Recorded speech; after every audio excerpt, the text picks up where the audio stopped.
Okay, okay. All right. I see us live now. Happy Thursday, pros. Welcome to Pro Power Hour. I'm Chris Weldon, one of the community managers at Housecall Pro.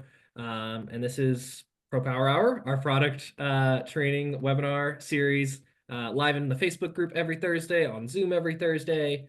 It's been right around this time at 3 Pacific, 6 Eastern. Quick heads up, it's going to move up an hour starting next week to 2 p.m. Pacific, 5 p.m. Eastern. So I'll keep reminding towards the end, and I'll put it in the comments. So move up an hour, but this is something we do every Thursday. We take a product or feature that we have here at Housecall Pro. We talk about the benefits of using said product or feature, and then Phil usually joins us. He graciously gives us a demo and answers your questions, and so really grateful for his partnership on this. A lot of you guys also know Shayna. Shayna's our Super Pro community manager. Shayna, if you want to say hello, and then Phil, we can turn it over to you. Hello. My name is Shayna. I'm the Super Pro Community Manager. If you're not a Super Pro, you should definitely look into seeing if you can become one. You can do that by going into the apps section inside of your Housecall Pro account, find Super Pro, click on apply, and go through the application that pops up in the chat window. Take it away, Phil. Okay. All right. Yep. So for all of you, hello again. Hey, I am Phil, one of the onboarding specialists, and you've probably seen me on a lot of our other sessions. Yep, I'm just here to go ahead and show us all a little bit. We're going over job costing again. This is a big thing for a lot of pros. And a couple of other things have come in regarding job costing that we didn't really touch on before. A little bit about subcontracting and things like that. So as usual, we have a slide deck prepared with some information just for you all to kind of soak all of that in. And then I will go ahead and share my account and kind of show you how we apply this into your own accounts. And then at the end, we'll save some time for some questions and answers. We do have some questions already prepared, but if you do have one, feel free to add it to the Zoom chat or to the Facebook chat, and we will have time at the end for that. So let's go ahead and get into it. So first thing, as we are talking about job costing, is what can we track with our job costing? So kind of one of the things that we turn on is there is a spot for material detail tracking as well as miscellaneous tracking. We are going to see that together. But just to kind of explain what can be used for miscellaneous costs, for that we can use miscellaneous for just about anything. I always tell my pros is that it's a great place for if you do have outside subcontractors, you can add their costs in as a miscellaneous cost. In the examples here, we have parking, fuel, permits, equipment rentals, things like that.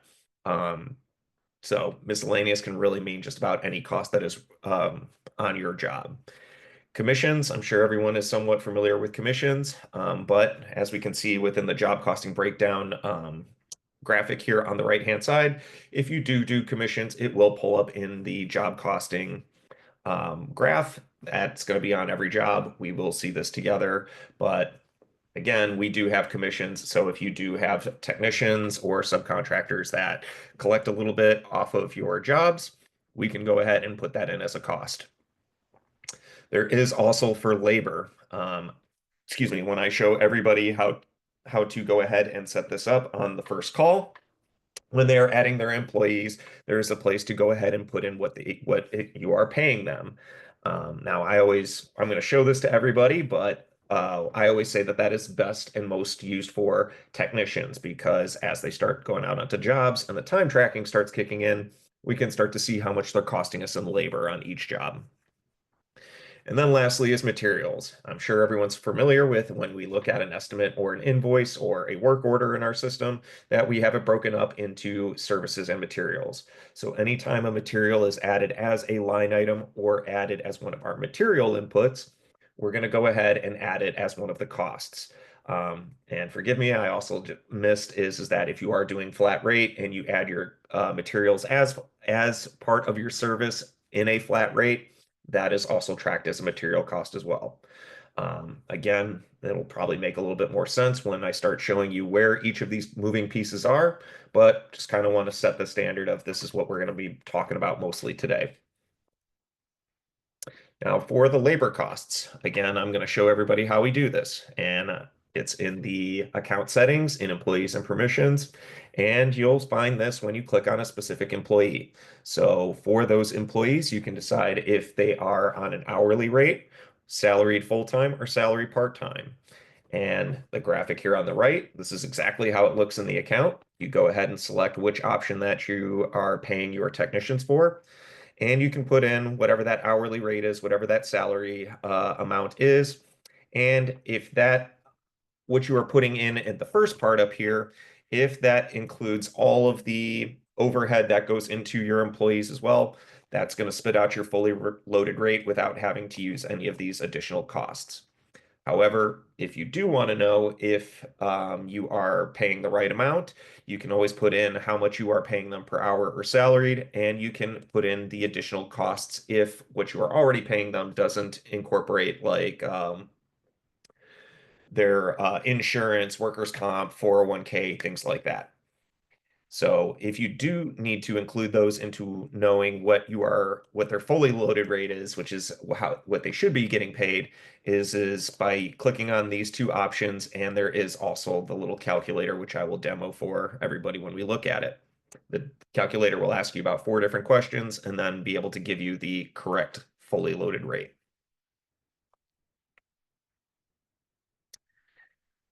Now for the breakdown, we're going to see is that the breakdown can match both, I guess, models of business. The most common one, 90% of you that I meet are usually on flat rate. So what you can do is you can set up your system to be able to take a look at any of the expected costs. Now, there are moving pieces in this that are in your price book. Again, I am going to share it with everybody. And as long as we set those up in our price book, once we start sending our people out onto jobs and they start the real-time tracking starts kicking in and they start incorporating all their costs, we can be able to see if what the actual costs are matching what we were expecting to spend. For those that like the breakdown of time and materials and are not doing flat rate, we can always remove the expected costs, and that way we just go ahead and add up all of our commissions if you're doing that, all of the labor if you're doing that as well. But mostly we'll take a look at those materials, services, and the breakdown of any miscellaneous costs as well. So we do have a little bit for everybody here. Again, we'll see it once we hop in our demo. There is also material detail tracking for the job costing. And when we go ahead and add a material either as a material cost or as a material line item, we can go ahead and just like these two graphics here on the right-hand side show, is we can take a look to see, track the source of where this part came from. So did we get it from Lowe's, Home Depot, Ferguson's, Ace, whatever that may be. Purchase status, we can also put in there, did we order the part? Have we received the part? Are we still waiting on the part? So that way we can go ahead and start to pull reports to be able to see if we're waiting on any pieces and which pieces have arrived. And also we can mark which vendor. So actually I want to take a step back. Source is actually supposed to be, it's more used for if it's like an inventory part. So something somebody pulled out of your garage or out of your own inventory, or it can be source again, can also be used for truck parts. So if your technicians load up their trucks in the morning, they can say they pulled it off the truck. Vendor is what I was talking about, where we can mark if it's going to be Home Depot, Lowe's, Ferguson's, Ace, whatever it's going to be. So with that, let's take a look at everything that is involved with job costing. So first thing I'm going to go ahead and do is I have my account pulled up right here. And if we go up to our account settings,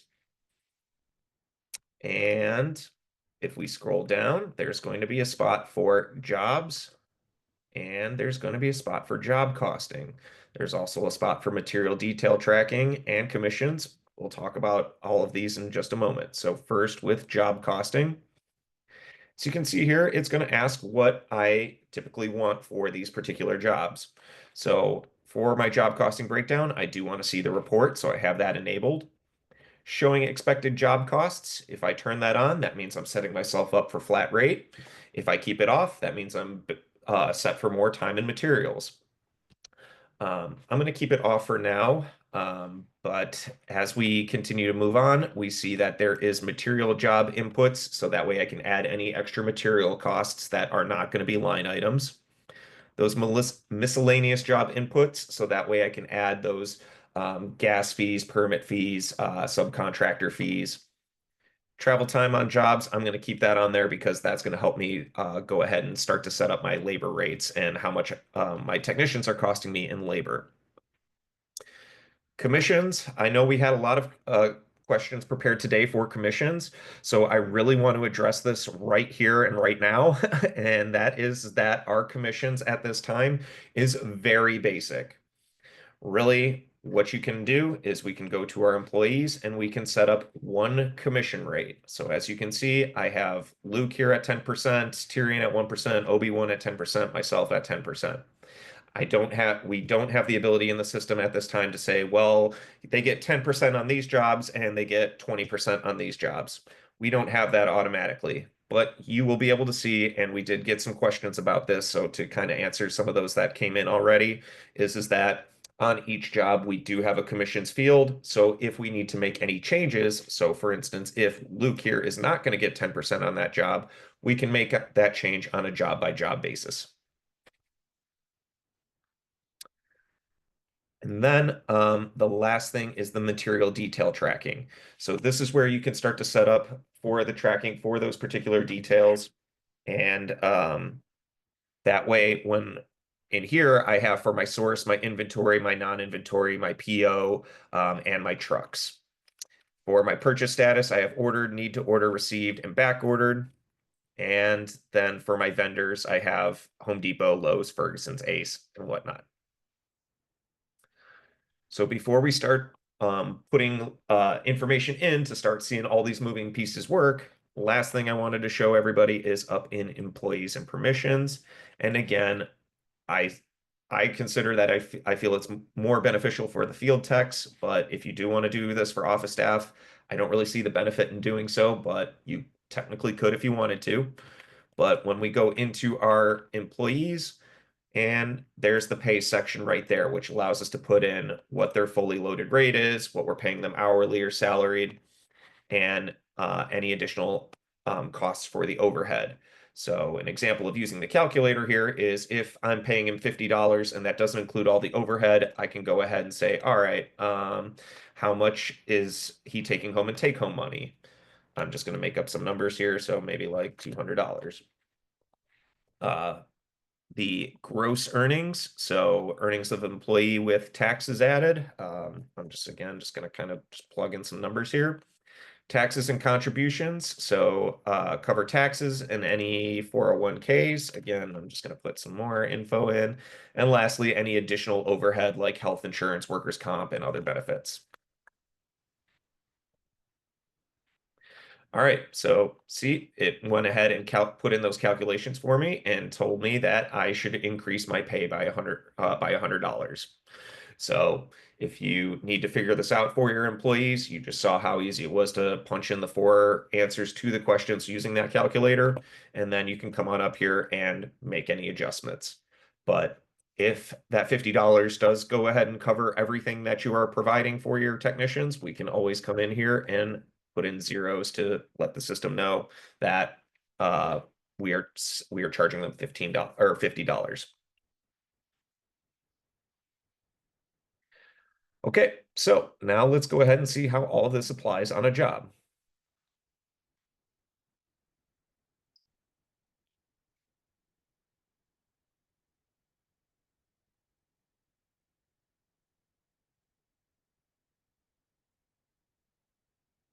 All right, so now that we have our job here, I'm going to go ahead and add a line item. Let's just use this one here.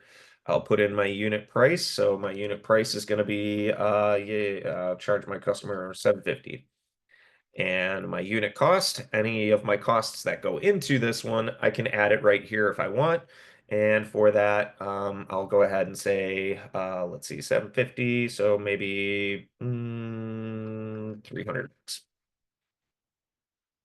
Now, when it comes to commissions, notice, and this was one of the questions I saw prep beforehand, is how do we mark who gets the commission? So for every line item, there is the commission spot right there. So if I go ahead and say that Luke is going to get commission on it, it's going to let me know later as we get to the commissions report how much he's going to be making off of this job. You also do have the ability to add additional people. So if more than one person gets commission on it, that's how you can make that happen. A question we did have prepared beforehand is talking about splitting commission. It doesn't do it automatically within our system, but you can do this yourself, manually. Now for materials, if you do materials as line items, we can also put those in there. So I have my trusty thermostat that I charge 70 bucks for, 75 bucks for, and it costs me 30 bucks to buy. I can put in my part number, put in my source. So we pulled it off of, we'll say, my truck, and it was received, and we got it from Home Depot.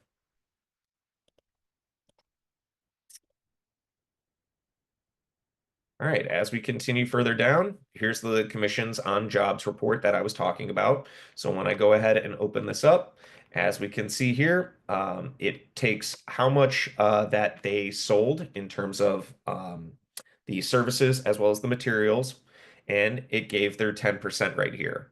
Now, this is what I'm talking about and where we can make any manual changes. So if they are at 10%, but we need to give them 20% this time, we can go ahead and increase this, not with any buttons or anything, but so at 74.25, what is that? 140, it's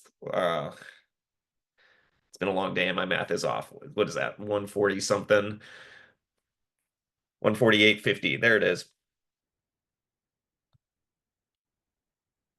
Okay. And as you can see, we can always undo that as well.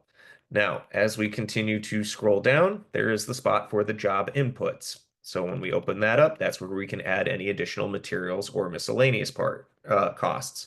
So what I typically coach people to do is if you in the past have had your technicians go ahead and like take a picture of their receipt that they get from Home Depot or from Lowe's or wherever, they can go ahead and put in as a materials cost, they can go ahead and say, Home Depot.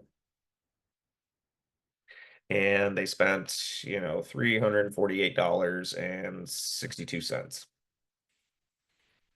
If it was a specific material, if you did want to label each material one by one, you can do that as well and include descriptions, part numbers, and again, where we pulled it from, what was the purchase status or the vendor. Also for in here is those miscellaneous costs. So one of the things that we were kind of prepping today was for subcontracting. So if you hire an outside subcontractor, we'll put them in here. And I don't think here, I'm just going to put in 300. I don't know where we're at in costs as of right now, but all right. So now we have those costs in. Now, when we go down here to take a look at our job costing breakdown, we can see that full breakdown. And as we can see, I'm already in the red. My materials are costing me $378. My services are costing me $300. My miscellaneous costs are costing me $300. And those commissions are costing me $216. We can see within the job costing breakdown that margin, the revenue, the costs, and the profit. So that's pretty much everything in terms of time and materials when it comes to job costing and all those moving pieces. So before I wrap this up and open the floor to questions, I want to just quickly show how it would look with if you were doing flat rate. So if we go back to our account settings, and we're going to go ahead and turn on expected costs. Now for this to work, when we go into our price book, and we did a session on price book pretty recently, so I would recommend taking a look at that if you have more questions regarding the price book itself. But within our price book, we can add labor rates as well as the materials if we are doing flat rate.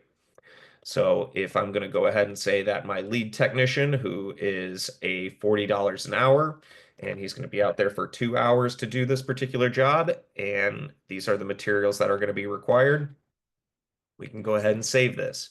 And then that way, when we start to do our job, all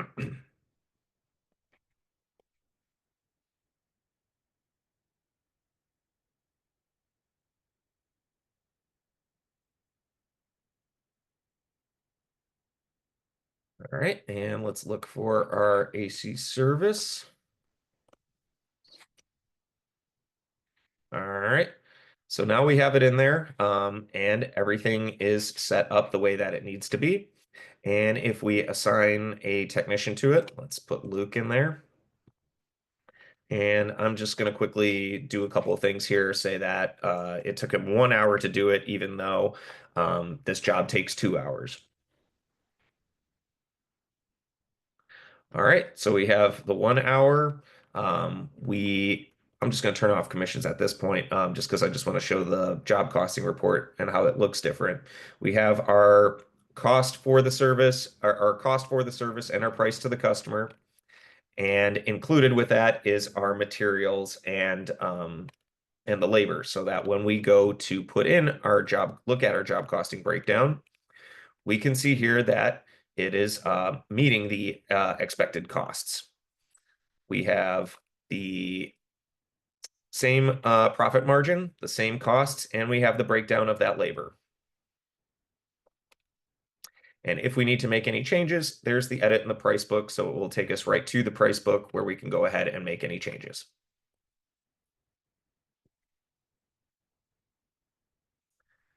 So with that, that is the two sides of doing the job costing and seeing how we able to put in all those inputs and create a proper job costing report. So at this time, I would like to open the floor to any questions. I don't see any in the chat as of right now, but I'll give you all a minute to start asking some. If not, and what I'll do is start answering some of the questions that we had prepared beforehand. So for the first one, these are kind of long, so I'm going to kind of do the best to shorten them up. I got one from Jill here saying that they are a general contractor on the service maintenance side. We have a couple different subcontractors. How is everyone tracking subcontractors regarding job costing? For example, we give an estimate for paint, estimate only, the work is done, and then the subcontractor bills us the actual amount. So for this one, Jill, as we were kind of talking about subcontractors for today's session, with subcontractors, it gets very nuanced because I have talked to a lot of people that consider their field technicians as their subcontractors, and then I have other people that hire outside subcontractors. So the best answer that I can give you to your question is it kind of depends on a couple of things. You said that if these subcontractors are in your system and they are your technicians and have access to the app, you can go ahead and you can give them the estimate. And when they actually go out onto the job, they can go in and fill in their actual their times, and the cost of the services that they did. If they are not in your system, what you're going to have to do is you can print out the estimate and give that to your subcontractor because they're not in the system and don't have access to the app. You would have to print that and hand it to them. And however they bill you for the work that they do or whatever they give you for those costs, they would have to give it to you. And then you would have to go into Housecall Pro and convert that estimate into a job and then put in all those inputs that you got from your subcontractor.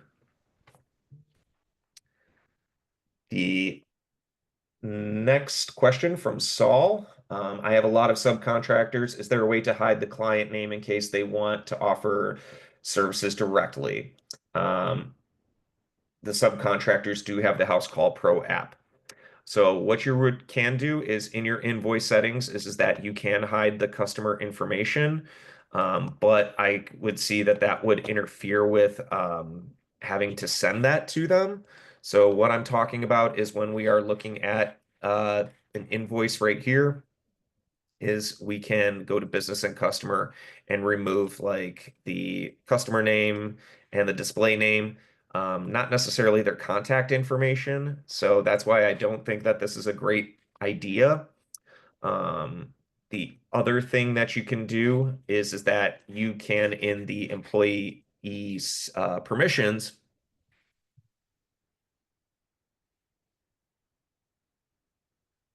is you can turn off see customer contact information, so phone number and email. That's probably what I would do because we still want the invoices to have the customer names on it. If your technicians are stealing your business, then I think that's just kind of something you need to address with your team. We don't really have a fail-safe to keep technicians from not being able to see the customer info because they need it in order to complete their job. Uh, the next question from Greg: does anyone have a good system for managing subcontractor arrangements? Currently, we've been adding clients' information and setting the billing details under the contractor's account. However, one of our new contractors handles a high volume of jobs and prefers not to share client details. Seems like you're okay, but you want to find a great way to be able to manage this more effectively. So my solution to this is the parent-child billing. So if your subcontractor has customers, what you can do is when you are setting up customers, is you can have customer bills too. So I would have the customer, so the person that we are actually going there to help that we got from the subcontractor, we would want to put in that client's information. And as you said, you already have that subcontractor in your system. We would want to go with bills too and select them from the drop-down menu. So then that way, you can still do work for those customers, and that way any bills go directly to your subcontractor and not to the customer. And when we want to look at those subcontractors, so this is kind of the same thing. I know that this is more of a property manager, but it's the same functionality. Is here's my GC, or here's the subcontractor, and so here are, I'm sorry, this is it. Here's all the people that bill to this person. So this would be my best advice when it comes to trying to clean up your books and to manage this more effectively. Your subcontractor up here with all of the customers that you have as the children. Next question, Kevin. How is everyone handling subcontractors? I own two companies. For landscaping, I've been giving subcontractors accounts and dispatching jobs to them. That seems to be working for you, but what do we do about everybody else? So I kind of answered this already. What I would do is if you don't want to add them as technicians, go ahead and add those subcontractor costs as a miscellaneous cost. Because then that way you don't have to pay for more seats within your account, and you'll still be able to keep track of your subcontracting costs. Tyler, if you have a service line item and want to assign a cost to it, when you select commission, is there a way to calculate commission after costs? So I did show that in terms of really just within the commission field. I am aware that it does, for our commissions, it takes 10% of the revenue.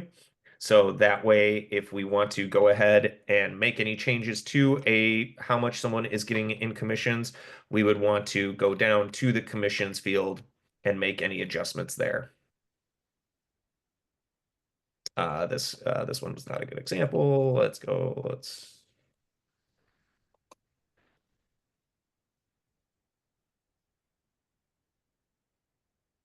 All right, there we go. And so, yep, and here's where you can make your adjustments.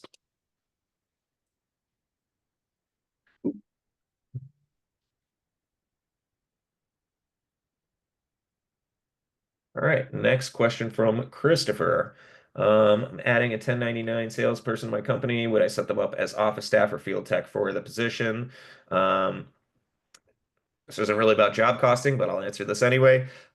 You can set them up as a field tech if you want, a field technician if you want. If you do set them up as a office staff, they will have all of the capabilities that a technician would have, and there's the additional functions that can be limited to a office staff.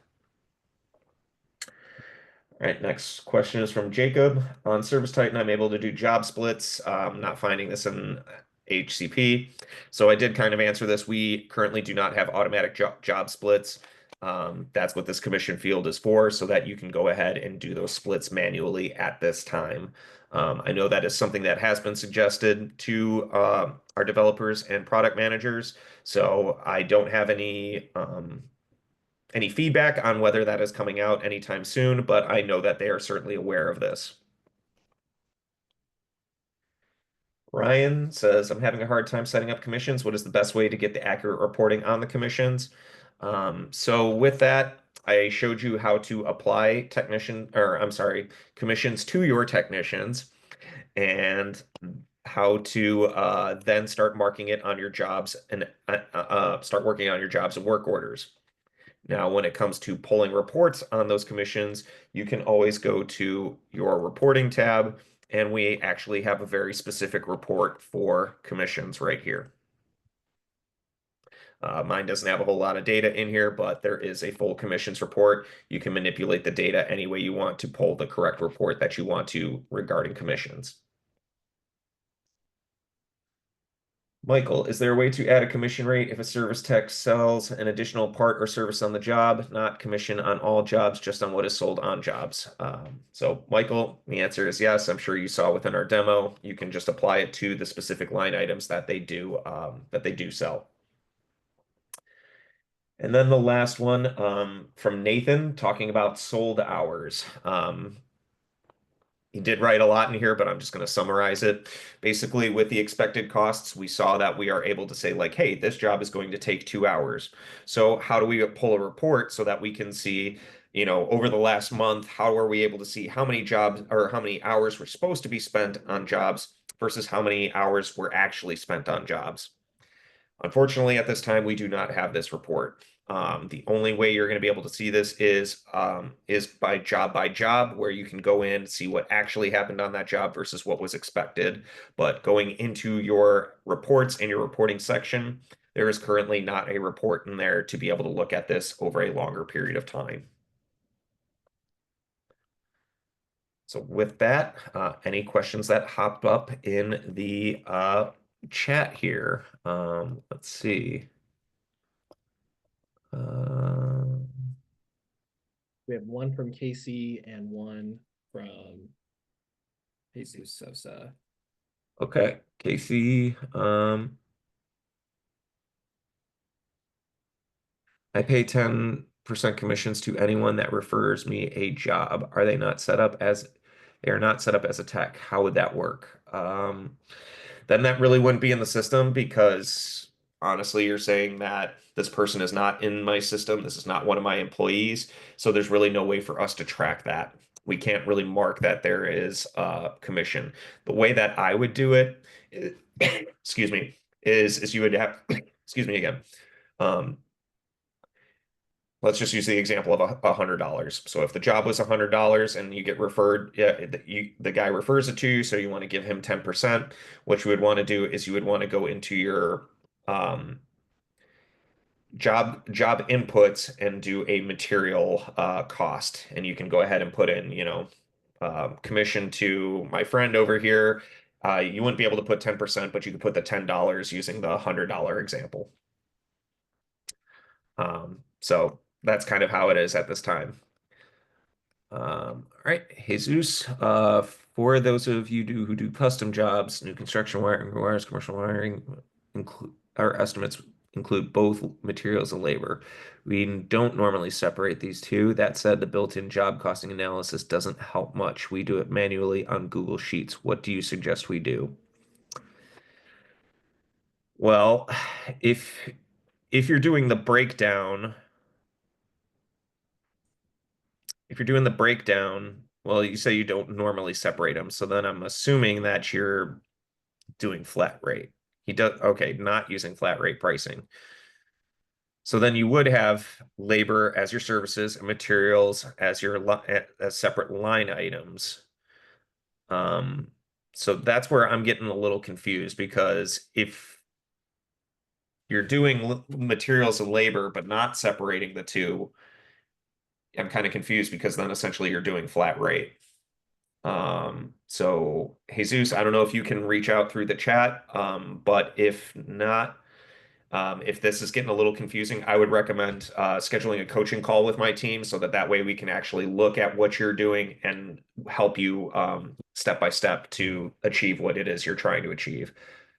But yeah, all right, sounds good. But yeah, it kind of sounds like you're doing flat rate without saying you're doing flat rate. So I would everything I talked about with flat rate earlier, you would want to do. But with that, any other questions? Yeah, thank you, Phil. Appreciate it, Lauren. Yeah, we'll get them connected. For those of you that don't know about coaching calls, as long as you're on a max plan, I believe, you can head into the blue chat bubble, and you can either ask to get on a coaching call, or there's actually, if you scroll down, it's a way to directly schedule one. It's a Yeah, great way there's a to. button.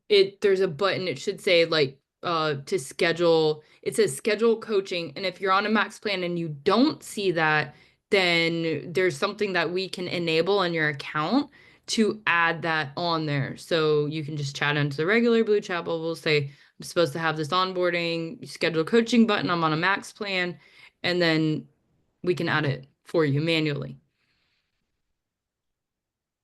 Absolutely. Let's see. Oh, cool. Jesus, yeah, you're over here on Facebook. Yep, we'll connect with you. We'll get you set up. I do want to remind everybody again, for those that came late, we're going to be moving this webinar up 1 hour. So it's going to be an hour earlier starting next week at 2 Pacific, 5 Eastern. I'll send out an email to let everybody know the time's changing, but heads up about that. And then also wanted to call out to, I posted in the pros group today, anybody that needs on my way stickers. I know those are like in high demand. Everybody wants on my way start and finish stickers. If you want some of those stickers, I'm giving them away, personally giving them away. So post something. The way to get these stickers, you got to post something in the Facebook group, either about a feature that you love, something you love here at Housecall Pro, or if you offer service plans, you could offer advice to other pros about how you offer your service plans, share how you're setting those up, how you're selling those.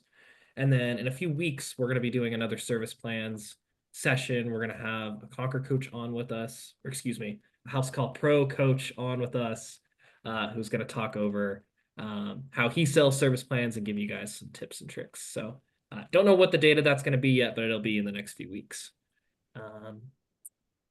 Otherwise, I don't see any other questions. Shayna, Phil, anything else? Nothing for me.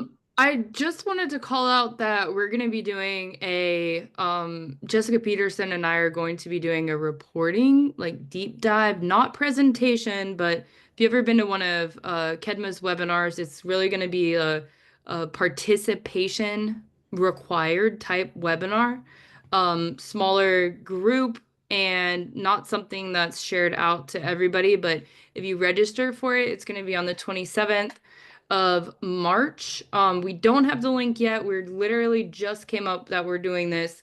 We will be posting the link, but if you're ever having any trouble with the reporting, we're going to be doing a deep dive and really like a coaching session on reporting at 10 a.m. Eastern time on March 27th. It's a Thursday morning. So more to come on that. Yeah, I'll be there. Y'all otherwise join us for office hours tomorrow. It's every Friday now. It's at 11 Pacific, 2 p.m. Eastern. If you're super pro, there's another one for super pros. You should know about it. Hang out with Shayna and crew, and then come over and hang out with all of us. Take your feedback. I want to get some feedback on offline stuff tomorrow. Some of our product managers are asking. So if you feel passionately about offline features, you want us to add more of those, come to office hours. Let us know what you think, and we'll pass that along. Otherwise, we'll catch everyone next week. Awesome. That's good. You guys. Hi, everybody.